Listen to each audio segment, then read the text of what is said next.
Amy, Dr. George. Now, when it comes to this art room and the supplies that are used, can you talk about the intentionality of what's chosen for the kids to use? Yeah, when I first met Dr. George and we were talking about the Castle program in Camden, and I was sharing the stories of our patients.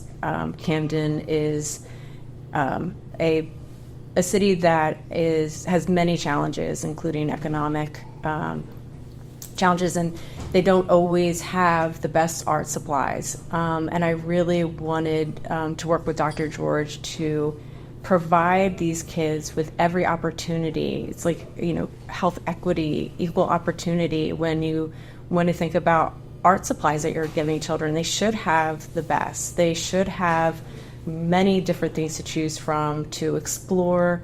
We're asking them to create, to express themselves. They should have different paints, different papers. And so Dr. George has supplied us with everything.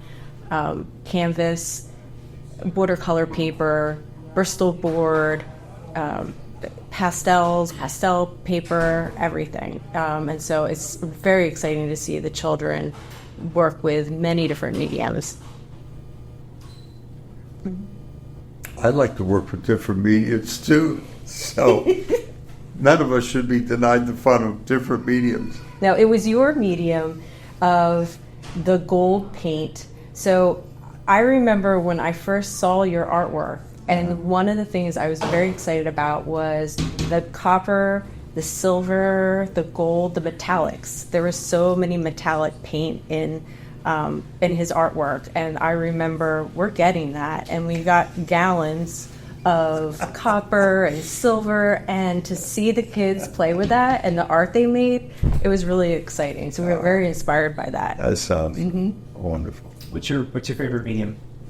Well, I use acrylic paint because it's water soluble and easy to get off of your hands and your brushes. So that's the safest stuff to use, and they're beautiful, vibrant colors too. Colors hook all of us. Mm-hmm. I love color, and I think almost all humans are struck by color. Yeah, sometimes when we have the groups together and we're coming up with different themes, the kids will come up with their own ideas. Sometimes we create some structure around it, and we talk about feelings, color. What kind of color would sadness be? What kind of color would anxiety be? And to then see all the different colors that they're choosing. And in therapy, the thing that you want is for our children to engage in treatment, to be active. And not everybody wants to talk. It's a very difficult thing to do, especially for a child. And art allows them to express without speaking, connect without talking, and it's really powerful. And when you go into the art room, sometimes it's really quiet because everybody's really focused. Or sometimes the talk, it's constant, and they're talking, but they're not looking at each other because they're focused on creating and communicating and building the connections that they would not have otherwise, not when they're in their regular group room.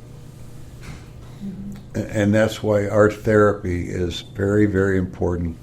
And Amy and her experience as an art therapist is critical for putting the children and the adults, and the case of adults, together with the process of looking at a blank piece of canvas or paper and stimulated in different ways to have them connect and interact with those elements, those tools. And it's exciting, and it's challenging, and it's a little fear-mongering, too, for the person sitting in front of the blank sheet. Mm-hmm. We see this with adults all the time. That's why they've invented painting parties where certain adult beverages are present, to facilitate connectivity with the art process.